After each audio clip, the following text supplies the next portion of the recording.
शाळेतलं मतदान. गट्टू चिंकी शाळेमध्ये होते आणि मधली सुट्टी झाली होती. शाळेमध्ये हेडबॉय आणि हेडगर्लसाठी इलेक्शन होणार होते आणि सगळी मुलं ह्याच विषयावरती आपसात बोलत होते. किती मस्त आहे ना मित्रांनो, की हेडबॉय आणि हेडगर्लसाठी मतदान होणार आहे.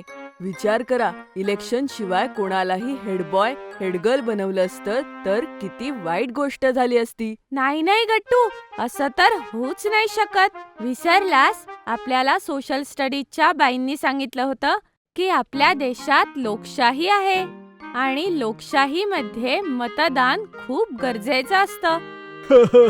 आणि आपली शाळा काही देशाच्या बाहेर नाही, त्यामुळे शाळेतही इलेक्शन्स नक्कीच होतील. सगळी मुलं बंटीच्या या बोलण्यावर हसू लागतात. मग गट्टू सगळ्यांना विचारतो, बरं हे सांगा, तुम्ही कोणाला मत देणार आहे? गट्टूच्या या प्रश्नाने सगळेजण विचारात पडतात. तेवढ्यात गुड्डी म्हणते, मी तर ठरवलंय की मी माझं मत फक्त आणि फक्त रिचाताईलाच देणार आहे. बर, पण असं का ग? असं काय ताईमध्ये जे फक्त तू तिलाच मत देणार आहे? अरे गट्टू, मी तिला 10वी पासून बघतीये. ती माझी आवडतीये. मला तिची पर्सनॅलिटी आणि स्टाईल खूप आवडते. जर असंच असेल तर मी तर रोहन दादालाच वोट करीन. आणि तुझं काय कारण आहे बंटी? तू रोहन दादाला का मत देणार आहेस? अरे कारण तो स्कूलच्या असेंब्लीचा मेंबर आहे, त्यामुळे डेली युनिफॉर्म चेक करण्याची ड्युटी त्यालाच मिळते. काय तुम्हाला माहितीये, मी बऱ्याच वेळेला माझा टाय लावायला विसरून जातो, पण तो मला काहीच म्हणत नाही. हे तर काहीच नाही, पण जेव्हा मला कधी कधी उशीर होतो तेव्हा मला तो शिक्षा सुद्धा करत नाही. आता सांग, मी त्याला वोट का नको देऊ? तुम्ही दोघं अशा प्रकारच्या गोष्टींकडे लक्ष देऊन वोट द्यायला चाललात ना, ज्या पास्ट मध्ये होऊन गेले आहेत. पण मी समर्थ दादाला वोट देणार आहे, कारण त्यांनी सगळ्या मुलांना प्रॉमिस केलंय की जर तो जिंकला तर सगळ्या मुलांना पार्टी मिळेल, पार्टी. गट्टू चिंकी आपल्या मित्रांचं बोलणं ऐकून खूप गोंधळले होते. काय झालं गट्टू चिंकी, तुम्ही लोक गप्प का आहात? मित्रांनो, हे तुम्ही काय बोलताय? आपल्याला आपल्या फायद्यासाठी मत नाही द्यायचंय, पण आपल्याला हा विचार करायला हवा की कोणता उमेदवार सगळ्यात चांगला आहे. काय म्हणायचंय म्हणजे तुला? त्याचं म्हणणं असं आहे की तुम्ही असा विचार करता आहे की कोण उमेदवार जिंकल्यामुळे तुमच्या एकट्याचा फायदा होणार आहे. पण मतदानाचा अर्थ असा आहे की आपण हा विचार करायला हवा की कोणाच्या जिंकण्यामुळे शाळेला सगळ्यात जास्त फायदा होणार आहे. असं मग हे आपल्याला कसं समजेल चिंकी?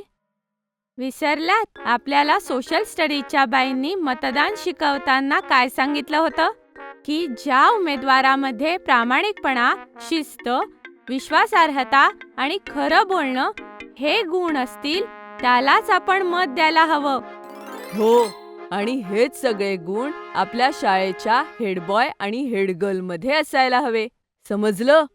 गट्टू चिंकीचं हे बोलणं ऐकून त्यांच्या मित्रांना त्यांच्या चुकीची जाणीव होते. सॉरी गट्टू चिंकी, तुम्ही दोघं बरोबर बोलताय. आपण आपल्या फायद्यासाठी किंवा कोणत्याही हव्यासापोटी मत नाही द्यायचं. आता मी फक्त त्यालाच मत देईल ज्यामध्ये हे सगळे गुण असतील आणि जो खरोखर पात्र असेल. आणि आम्हीही. मतदानाचा दिवस उजाडतो आणि सगळी मुलं एक रांग करून उभे राहतात. शाळेच्या मैदानातच वोटिंग चालू होतं आणि मुलं एक एक करून आपलं मत देत होते. आजूबाजूला बरेचसे शिक्षकही उभे होते, जे मुलांकडे लक्ष देत होते.